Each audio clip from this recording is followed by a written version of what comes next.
ในแง่ที่เชื่อกันว่าพระตุ๊ดจะเป็นสาเหตุที่ทำให้ศาสนาเสื่อมเนี่ยมันก็เป็นวิธีคิดหนึ่งแต่ทีนี้เนี่ยถ้าพูดให้ยุติธรรมเนี่ยไอความเสื่อมของศาสนาเราคิดว่ามันไม่ได้มีแค่เรื่องพระที่เป็นตุ๊ดพระที่เป็นผู้ชายที่ปาราชิกเนี่ยก็มีเยอะแยะทำไมเราถึงไม่มองว่าอันนั้นก็เป็นสาเหตุหนึ่งที่ทำให้ศาสนาเสื่อมใช่ไหมเราทำไมถึงมองแค่ว่าต้องเป็นพระตุ๊ดอะไรเงี้ยจะตุ๊ดไม่ตุ๊ดจะพาณิชย์หรือไม่พาณิชย์เราคิดว่าศาสนาก็ดำรงอยู่ของศาสนาไปถ้างั้นอยู่ไม่ได้มาถึง 2,500 กว่าปีภาพของพระสงฆ์ในเพศสภาพที่ไม่สอดคล้องกับวินัยของศาสนาพระภิกษุสามเณรมีพฤติกรรมเบี่ยงเบนทางเพศโพสต์ภาพลงโซเชียลมีเดียต่างๆค่ะทำให้พุทธศาสนาเกิดความเสื่อมเสียการห้ามคนเพศทางเลือกบวชจะเป็นทางออก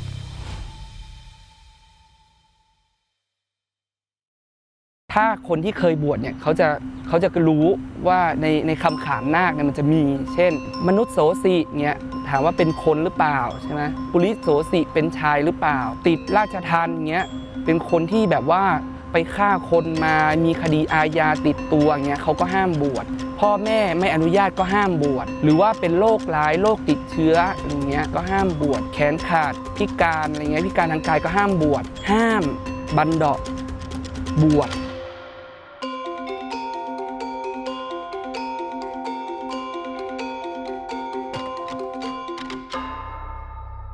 พระตุ๊ดเนนแต๋วอะไรเงี้ยจริงๆมันมีทุกภาคนะครับมันก็มีเยอะทุกภาคด้วยไม่ใช่แค่ภาคเหนือส่วนตัวเนี่ยคิดว่ามันมีอยู่2อย่างก็คือด้วยลักษณะ personal ของคนในภาคเหนือเนี่ยนะครับมันมีลักษณะแบบว่ามีความเป็นเฟมินิสต์สูงอะไรเงี้ยคือมันดูหวานมันดู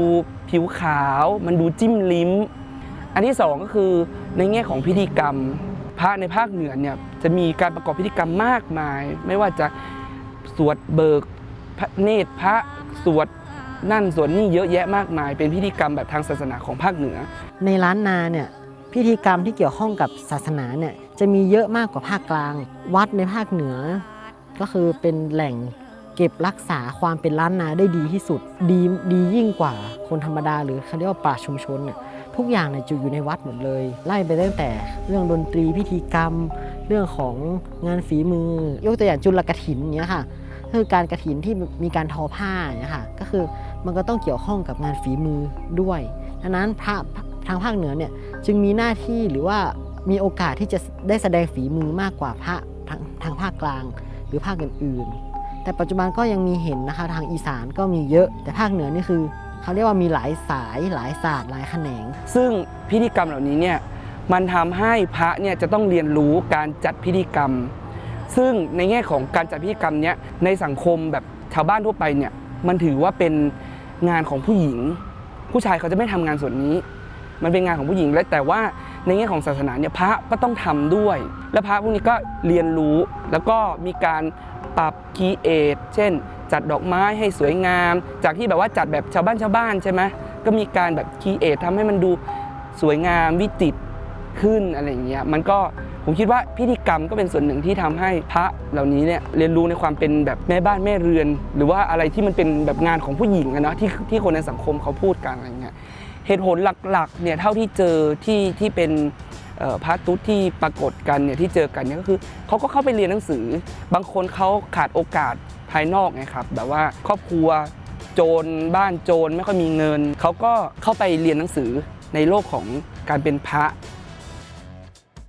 พ่อแม่มีลูก2 คนเนาะตอนแรกๆแอบน้อยใจว่าทำไมพี่สาวได้เรียนโรงเรียนแบบค่อนข้างโอเคอ่ะแม่บอกถ้าแบบบนเรียนกับบ่ได้เรียนแล้วเนอะอ่ะมันบางทีเนาะน้อยใจในที่แบบอยากไปเรียนมัธยมอ่ะอยากไปขับมอไซค์อยากอยู่กับเพื่อนเนี่ยแต่เราต้องมาอยู่ในกรอบคือแม่เก็บขยะจนมากนะแม่เก็บขยะแล้วก็ทีนี้หลวงพ่อแกก็เลยแนะนำมาว่าเนี่ยถ้าอยากให้ลูกเรียนหนังสืออ่ะมาบวชเรียนไหมไหนๆก็บวชแล้วก็คือรวดอยู่เลยแล้วก็เดี๋ยวจะช่วยส่งเสียช่วยนู่นนี่เพราะว่าเวลาเขาบวชเรียนอ่ะมันมีค่าใช้จ่ายเยอะกล้ากินกล้าอยู่กล้าที่พักอย่างก็บ่ต้องได้เสี่ยงแล้วก็พ่อแม่ก็บ่ต้องได้เป็นห่วงลูกละก็คือพ่อแม่ก็อยู่ของแกไปแล้วก็เดียววันลูกอ่ะดูแลตัวเองได้แล้วถ้าเกิดเข้ามาบวชเรียนนู่นนี่กันถ้ามันมีพุทธศาสนาถ้ามันมีโรงเรียนภาคปริยัติธรรมอ่ะอนาคตก็มามีเอมี่นะเราอาจจะไปเป็นแบบปัญหาสังคมไปเป็นขี้ยาหรือว่าไปอยู่กับเพื่อนเด็กแว้นที่ไหนก็บอกหูหรืออาจจะเป็นกระเทยไปขายตัวแถวต้าแปรโอ๊ย ย้อนหลังไปประมาณสัก 20-30 ปีอะไรอย่างเงี้ยค่ะก็คือว่ามาเป็นพระเป็นเนรเนี่ยเพื่อเน้นบทเรียน ปัจจุบันมันก็มีโอกาสมากขึ้นนะคะสำหรับการศึกษาก็คือมีการเรียนฟรีตั้งแต่ประถมจนถึงมัธยมเนี่ยค่ะการที่แบบมาบวชเพื่อที่จะมาเรียนเนี่ยอาจจะลดน้อยลงไป แต่ว่าที่อยากมาบวชเนี่ยก็อาจจะเพราะแบบตามเพื่อนหรือว่าอยากจะเฟดตัวออกจากครอบครัวอย่างเงี้ยค่ะก็คือเวลาเรามาบวชเนี่ยเราก็คือเราจะตัดภาระออกจากครอบครัวเลยใช่ไหมคะ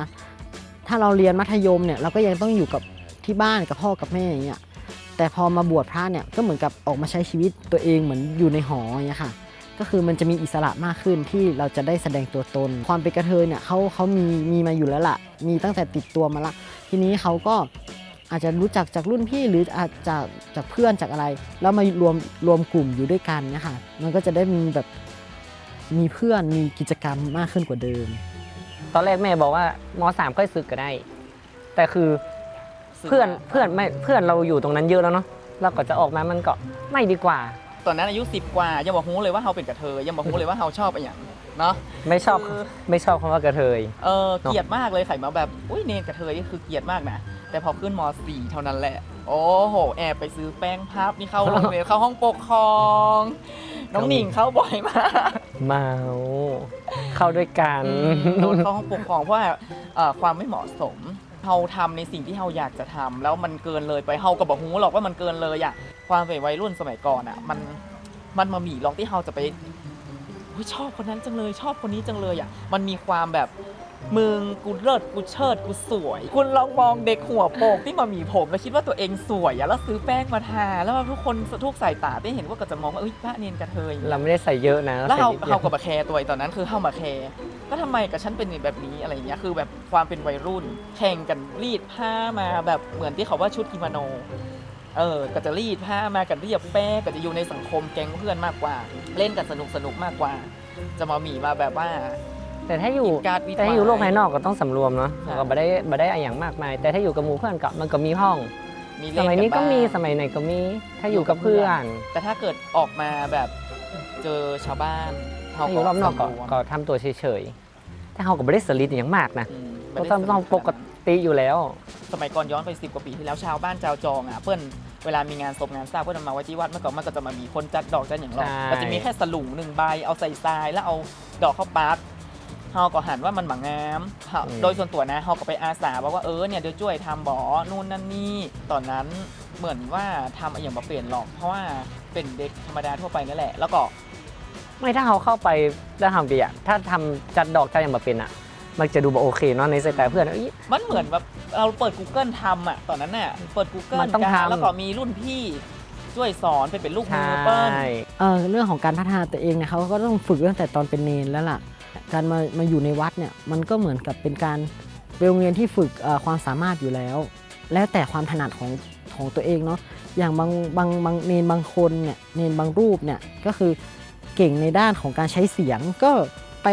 ฝึกเทศเลยเทศแบบล้านนาเนี่ยไม่เหมือนกับเทศของภาคกลาง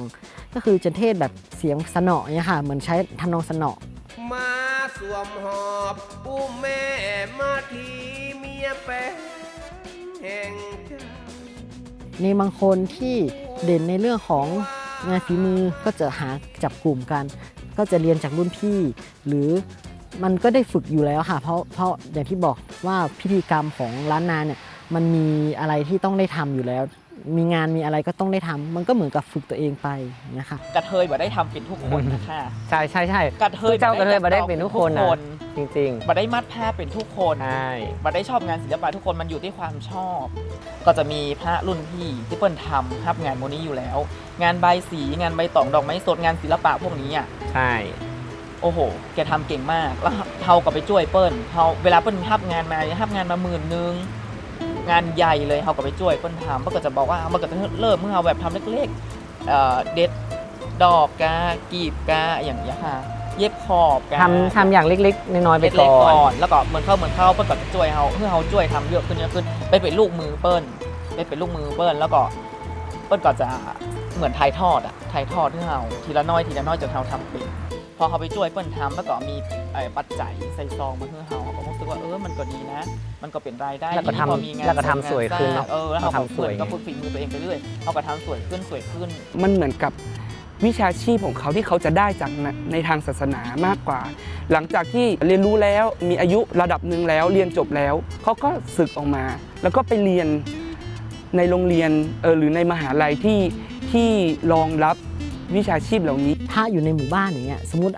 เป็นพระที่มีความสามารถด้านการจัดดอกไม้เนี่ยแล้วในหมู่บ้านเนี่ยในชุมชนเนี่ยเขาจะมีงานแต่งงานของลูกเขาก็นิมนต์พระเนี่ยไม่ใช่นิมนต์ไปสวดนิมนต์ไปจัดดอกอย่างเงี้ยค่ะก็คือเขาก็รู้อยู่แล้วว่าพระรูปนี้เนี่ยพระในวัดเราเนี่ยจัดดอกได้ ก็มีงานส่วนตัวก็ขอพระไปเหมือนขอแล้วก็ให้เป็นสินน้ำใจหรือว่าจ้างกันได้อย่างเงี้ยค่ะก็เป็นเรื่องปกติภาคเหนือในวัดเยอะแต่พระเนี่ยมีน้อยละเริ่มมีน้อย เพราะว่าทำไมถึงมีน้อยเพราะว่าส่วนใหญ่พอจบมหาลัยไปอย่างที่บอกก็คือก็จะสึกไปหรือว่าไปใช้ชีวิตแบบเป็นฆราวาสเนาะทำให้แบบมีพระเนี่ยในบ้านนอกเนี่ยจะมีน้อย เพราะว่าการที่จะใช้ชีวิตในบ้านนอกได้เนี่ยก็จะต้องแบบค่าใช้จ่ายสูงกว่าในเมือง อยู่ตัวนั้นรายได้ก็บ่ได้เยอะ ใช่ ขนาดนั้น มัน เหมือนที่ทุกคนคิดสมมุติว่าเขาบวชต่อเขาก็บอกว่าเขาจะกินจะอยู่จะได้ไง ใช่ เพราะว่ารายได้มัน เย มา อะ ได้เยอะคือทุกคนต้องคิดว่าเป็นพระจะมี มัน ราย มาได้ ได้นู่นนี่มามีเลย มันมาได้ตายตัวเนาะ ใช่พระที่อยู่ในเมืองเท่านั้นนะพระวัดใหญ่เท่านั้นที่คนไปทำบุญเยอะๆอะ อืม เขาถึงจะมีเงินเข้าวัด คุณลองไปดูวัดบ้านนอกสิวัดที่เปิ้ลเขาอยู่อะโอ้โห เป็นวัด เป็นวัดบ้านนอก เป็นวัดเล็กๆ เป็นวัดเล็ก ใช่ กิจนิมนต์มาทีนึงอย่าพระเปิ้ลก็ไปอย่าถ้าคือมันมีใครตายทุกวันเอาดีๆคือศพมันไม่ได้มีทุกวันเข้าใจ ใช ปะ ่ เขาจะต้องไปสวดศพทุกวันกับบัดใจมันมีใครตายทุกวันนานๆกับมีศพทีนึงมีนานๆมีขึ้นบ้านใหม่ทีนึงอย่าคงมันมีใครแบบปลูกบ้านทุกวัน คือมันเฮาแบบว่าจะอยู่อย่างไรละเขาคิดว่าอนาคตเขาซึ้งแน่นอนแหละเขาก็เลือกเรียนสังคมคือแล้วพอเรียนไปปีหนึ่งแล้วรู้สึกว่ามันไม่ชอบแล้วเขาอึดอัดในสิ่งที่เขาเป็นคือเขาต้องเก็บทุกอย่างเก็บอากับกิริยาเก็บความเป็นกับเทยความอึดอัดความมาเป็นตัวเองทนมาได้ละลองไปสอบราชภัฏดูติดก็เลยตัดสินใจศึกออกมาโดยที่มันมีเงินติดตัวสักบาทแล้วก็เรียนมาจบเพราะว่าเรียนประไหวเพราะเราเคยบวชเรียนมาก่อนเราเคยอยู่ในสังคมเด็กวัยรุ่นมาเลยเราอยู่แต่วัดโรงเรียนยุทธวันพระเราก็ขึ้นวิหารสวดมนต์วันอาทิตย์เราก็อยู่แต่ในวัดมาโรงเรียนเราก็อยู่แต่โรงเรียนวัดเจอแต่เพื่อนพระเนรแล้วก็เวลาเจอกันอะสวัสดีท่านอยากคือข้างนอกนี่คือจะมามีอี้แล้วนะพอเขาซึกออกมาปุ๊บเขาเจอสังคมข้างนอกเขาตกใจมากเลยเฮ้ยเฮียมึงเนี่ยเขาแบบทำไมอะคือจริงอันนี้เรื่องจริงตอนแรกทับมาได้เลยแล้วก็อยู่มาได้แล้วก็มาชอบด้วยการทับน้องด้วยอย่างที่แบบเขาต้องไปทำอย่างที่เขามาเคยทำมาก่อนต้องไปวิ่งต้องไปเกิดวิ่งต้องไปตากแดดนู่นนี่นั่นรู้สึกต้องไปกินเหล้าขาวน้ำแดงต้องไปคือมันเป็นอย่างที่แบบเขารู้สึกบดีเริ่มแบบทำงานดีกว่าที่คนที่ตัดสินใจอยู่ต่อเพราะอะไรก็อยากจะอู้เหมือนเดิมว่าเขาก็คงแบบบอกว่าจะสึกมาทำไม การที่จะสึกไปเนี่ยมันก็ต้องเหมือนกับเริ่มนับหนึ่งชีวิตใหม่ ทั้งเรื่องของสังคมเรื่องของอาชีพเรื่องของรายได้ที่จะเข้ามาเนี่ยค่ะอย่างที่เรารู้กันก็คือว่าเป็นพระเนี่ยมันอย่างน้อยมันเซฟโซนอยู่แล้วเรื่องของค่าที่อยู่ที่กินอะไรอย่างเงี้ยมันก็ไม่ต้องได้จ่ายใช่ไหมคะแต่ว่าถ้าเราสึกออกไปเนี่ยเราก็ต้องเหมือนเริ่มใหม่หมดเลยดังนั้นบางคนถึงไม่กล้าที่จะสึกออกไปยังจะบวชและใช้ชีวิตต่อไปแต่บางคนก็คือถ้าเขามีลู่ทางเขาเห็นโอกาสเห็นอนาคตเนี่ยเขาก็อาจจะสึกไปแล้วก็ไปใช้ชีวิตแบบเป็นผู้หญิงเต็มตัวได้นะคะ บวชเฮียนแล้วเหมือนกับว่าอย่างใดอะเป็นทางเดียวที่เขาจะได้เรียนหนังสือต่อจนจบแล้วก็อาจจะอยู่ยาวจนแบบจบปริญญาตรีแล้วก็บอกว่าจะสึกมาอย่างแล้วอะเพราะว่าสึกออกมาก็คงจะมาทันคนมาทันโลกแล้วอันนี้เขาก็บอกกับเปิ้ลนะว่าเป็นจะได้แต่ถามว่ามีเพื่อนแบบนี้ที่อยู่ต่อตอนนั้นก็มีปัจจุบันก็มีถามยอมรับเลยว่ามีแต่เปิ้ลแสดงออกแบบไหนแค่นั้นแหละความเหมาะสมเนาะ แต่ส่วนมากเดี๋ยวนี้เขาไม่ค่อยแสดงออกเขาอายุเยอะแล้ว ใช่ ทุกคนอายุเยอะวุฒิภาวะมันเพิ่มขึ้นอยู่แล้วค่ะ แม่ละค่ะ มันก็ไม่ได้ว่าเอาออกไปอย่างมากมายมัน ใช่ ต้องอยู่ในกรอบนั่นแหละ แล้ววัดที่แกอยู่อ่ะที่เพื่อนอยู่อ่ะเพื่อนที่เป็นอุตสื่อนอกภาคกับเธอนี่นะที่เปิ้ลอยู่นะ เดี๋ยวนี้ก็เจริญมากหาเงินเข้าวัด ใช่ บูรณะปฏิสังขรณ์วิหารเก่าเปิ้นก็ทำใหม่ สร้างกุฏิใหม่ วัด สร้าง ถามว่ามีคนมาชอบก็มีคนมาชอบก็มีโจ ต้อง ม มีอ ตี ยู่แล้ว ทุกอย่างโจมตีโอภาคกระเทยอีตุ๊ดอันอีคนที่ชอบก็มี แต่คนที่ชอบเยอะกว่า คนที่ชอบก็มีเป็นกระเทยแล้วไงอ่ะเพียงแค่ว่าภาคกระเทยอ่ะเขาว่ากระเทยก็ต้องชอบผู้ชายอ่ะเข้าใจก็มันจะมีแค่เรื่องผู้ชายแค่นั้นแหละที่แบบถ้าห้ามตัวเองได้ก็คือจบ ถูกต้องระวัง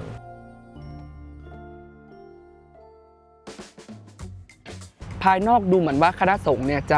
จะกีดกันเพศที่ 3 บวชใช่ไหมแต่เอาจริงๆแล้วในภายในเนี่ยเขามีสำนวนอันนึงที่เขาพูดกันว่าไก่เห็นตีนงูงูเห็นนมไก่อ่ะคือเราต่างคนต่างรู้กันอ่ะก็อย่าทำให้มันประเจิดประเจ้อแล้วกันถ้ามันประเจิดประเจ้อก็ถือว่าเป็นเรื่องของคุณที่คุณจะต้องรับผิดชอบเองคณะสงฆ์ก็มองผ่านให้ไม่ได้แล้วนะถ้าคุณแบบว่าอยู่ๆหลุดมาแบบไปกอดผู้ชายอย่างเงี้ยถ่ายรูปลงหอมแก้มอะไรเงี้ยเขาก็ก็คุณต้องรับผิดชอบตัวเองอะไรเงี้ยรับผิดชอบไปอะไรเงี้ยในระดับชาวบ้านเงี้ยหรือคนในภาคเหนือเงี้ยบางทีเนี่ยเขาก็รู้แล้วเขาก็ยอมรับแต่ว่ามันก็มีเงื่อนไขของการยอมรับอยู่การที่จะยอมรับนับถือได้ว่าพระรูปนี้มาอยู่วัดเราหรือมาเป็นเจ้าวาดหรืออะไรเนี่ยต้องหนึ่งก็คือต้องมีความเชื่อแล้วว่าพระที่เป็นตุ๊ดเนี่ยก็ต้องมีฝีมือและมีความละเอียดอ่อนความพิถีพิถันมาอยู่แล้วก็ต้องพัฒนาขึ้นกว่าเดิมเนี่ยค่ะก็คืออันดับแรกก็คือเอาง่ายๆคือพอมาอยู่แล้ววัดก็ต้องแบบสะอาดพัฒนาก็วัดฉันไม่มีพระใช่ไหมแบบพระมันหายากไงที่จะต้องมาแบบทำพิธีนั่นนี่นู่นให้กับชาวบ้านอย่างเงี้ยแล้วชาวบ้านเนี่ยก็ต้องพึ่งพาวัดเป็นเรื่องปกติเป็นเรื่องประจำอยู่แล้วเงี้ยเพราะฉะนั้นการมีพระถึงแม้จะเป็นตุ๊ดก็ยังดีกว่าการไม่มีพระเป็นผู้นำในเรื่องของการทำพิธีหรือเป็นสื่อกลางในการประกอบพิธีกรรมในชุมชนอะไรเงี้ยเขาไม่มีสิทธิ์ที่จะมาเลือกแล้วว่าจะต้องเป็นพระหน้าแบบนี้นิสัยแบบนี้ลักษณะแบบนี้เนี่ยเขาเลือกไม่ได้ดังนั้นเขาก็ต้องปรับตัวอยู่ให้ได้กับพระที่เป็นพระในวัดของชุมชนเขาเพราะเขาเห็นว่าถ้าขาดพระไปเนี่ยชุมชนมันก็ไม่เป็นชุมชนอีกต่อไปเพราะกิจกรรมของชาวบ้านในภาคเหนือเนี่ยเรียกว่าแบบสัมพันธ์กับวัดมากก็คือตั้งแต่เกิดจนถึงตายอย่างเงี้ยเวลามีกิจกรรมอะไรก็ต้องมาอยู่กับวัดยกตัวอย่างเช่นเราจะไปถวายของให้กับญาติที่เราล่วงลับไปเนี่ยถ้าไม่มีพระเราก็ทำไม่ได้ชาวบ้านก็เชื่อกันว่าถ้าไม่มีพระมาให้พรหรือมาสวดภาษาบาลีเนี่ยของก็จะไม่ถึงคนตายดังนั้นก็จะลำบากละดังนั้นทุกอย่างก็คือขอให้มีพระที่มาทำกิจกรรมทางศาสนาให้สมบูรณ์เนี่ยค่ะก็เลยไม่ได้วอรี่มากว่าต้องเป็นพระผู้ชายพระกระเทยพระอะไรเนี่ยขอให้เป็นพระแล้วก็อยู่วัดแล้วก็พัฒนาทำกิจกรรมทางศาสนาให้ได้ครบเนี่ยค่ะก็คือโอเคแล้วก็มีพระที่แบบถึงขั้นแบบสอนฟ้อนเป็นฟ้อนเล็บคณะหมู่บ้านที่แบบว่าไม่ใช่แค่แบบแค่ฟ้อนเป็นนะฟ้อนได้แชมป์ด้วยได้แชมป์ได้ถ้วยรางวัลไปแข่งที่ไหนได้รางวัลโหถึงขั้นแบบปิดวิหารแบบสอนกันในวิหารหรือบางทีก็สอนกันหน้าบันไดนาคเขาก็ยอมรับกันได้ถ้าสมมติว่าไม่ได้ทำแบบนอกลู่นอกทางจนแบบเกินเยียวยาใช่ไหมมันก็แสดงให้เห็นว่าเขาก็มีการยอมรับในระดับชาวบ้านเขาไม่ได้แบบดูที่เพศละว่าเป็นพระกระเทยพระผู้ชายหรือพระตุ๊ดพระเกย์อะไรอย่างเงี้ยแต่เขาดูว่าพระที่ฉันจะนับถือหรือว่าที่ฉันจะไปทำบุญด้วยเนี่ยขอให้ทำกิจกรรมของฉันให้ได้ทำในสิ่งที่ฉันต้องการก็คือทำแล้วฉันได้บุญอย่างเงี้ยพระก็สวดได้ทำพิธีได้ก็คือจบแล้วถ้าแบบยิ่งแบบมีงานฝีมืออีกหรือว่ามีความสามารถด้านอื่นอีกก็ยิ่งเป็นผลพลอยได้อีกดังนั้นเขาก็จะยิ่งชอบยิ่งแบบเฟรนลี่มากแบบโอ้ยดีใจพระวัดฉันเก่งอะไรเงี้ยบางทีถึงขั้นเอาแบบไปพูดอวดกันเหมือนกับว่าเนี่ยพระวัดฉันเนี่ยพระวัดฉันทำหมดเลยนะอย่างเงี้ยเนี่ยพระวัดฉันเป็นคนคิดนะอย่างเงี้ยเอาไปอวดคนในชุมชนข้างนอกอีกที่พูดมาทั้งหมดเนี่ยเราโฟกัสตรงที่ชุมชนที่เป็นชุมชนแบบบ้านนอกที่พระกับพระกระเทยกับชาวบ้านเนี่ยเขาโอเคเขาแฮปปี้แต่ในกรณีอีกกรณีหนึ่งถ้าคือในเมืองเนี้ยในเมืองเนี่ยคือคนเยอะพระเยอะแล้วไม่ได้เป็นชุมชนแบบพึ่งพาอาศัยวัดอีกต่อไป ชุมชนในเมืองปัจจุบันก็คือคนต่างถิ่นหรือคนต่างที่คนจากต่างจังหวัดและเข้ามาอยู่กันดังนั้นเขาก็ไม่มีวิถีชีวิตที่ผูกพันกับวัดในฐานะที่วัดเป็นศูนย์รวมจิตใจอีกต่อไปก็คือวัดเป็นแหล่งแค่ไปทำบุญแค่ไปถวายสังฆทานแล้วก็จบดังนั้นความสัมพันธ์ระหว่างพระกับชาวบ้านเนี่ยมันไม่มีอีกต่อไปดังนั้นชาวบ้านในเมืองหรือในสังคมเมืองเนี่ยเขาก็อาจจะดูถูกหรือไม่แฮปปี้ถึงขั้นแอนตี้พระที่เป็นกระเทยเขาก็จะมีอีกมุมมองหนึ่งว่าเนี่ยเป็นพระแล้วทำแบบนี้ทำได้ยังไงมันผิดนะมันไม่เหมาะกับสมณเพศนะมันโลกาว่าชาโลกติเตียนนะคือเขาก็จะแอนตี้แล้วก็แบบไม่ชอบไม่โอเคเลยแต่ในบ้านเราในชุมชนบ้านนอกเนี่ยทำไมถึงโอเคก็อย่างที่บอกไปตั้งแต่ต้นก็คือพระกับชาวบ้านวัดกับชาวบ้านเนี่ยมันต้องพึ่งพาอาศัยกันดังนั้นเขาก็เลยไม่แอนตี้เขาก็เลยแฮปปี้ค่ะก็คือมุมมองของคนเมืองกับมุมมองของชาวบ้านบ้านนอกเนี่ยมันจะมองพระกระเทยต่างกันเราควรจะยอมรับเขาถึงเขาจะดีจะเลวจะอะไรก็ตามก็ยอมรับเขาในฐานะว่าเป็นคนคนหนึ่งไงเขาก็มีสิทธิ์บวชได้ในฐานะเขาเป็นคนไม่ใช่แบบบวชไม่ได้เพียงเพราะเขาเป็นตุ๊ดหรือมีอารมณ์แบบเป็นหญิงอะไรเงี้ยเราคิดว่าอันนั้นมันเป็นความแคบของวิธีคิดแบบพุทธศาสนาของคนแบบทางคิดพุทธศาสนาของคนไทยอะพูดง่ายๆเราคิดว่าเราควรมองเขาในแง่ของความเป็นคนไม่ว่าผู้หญิงตุ๊ดผู้ชายเกย์ทอมดี้เขามีสิทธิ์บวชในฐานะที่เขาเป็นมนุษย์คนหนึ่งที่สามารถเข้าถึงและหลุดพ้นได้ตามหลักศาสนาของพระพุทธเจ้าอะไรอย่างนี้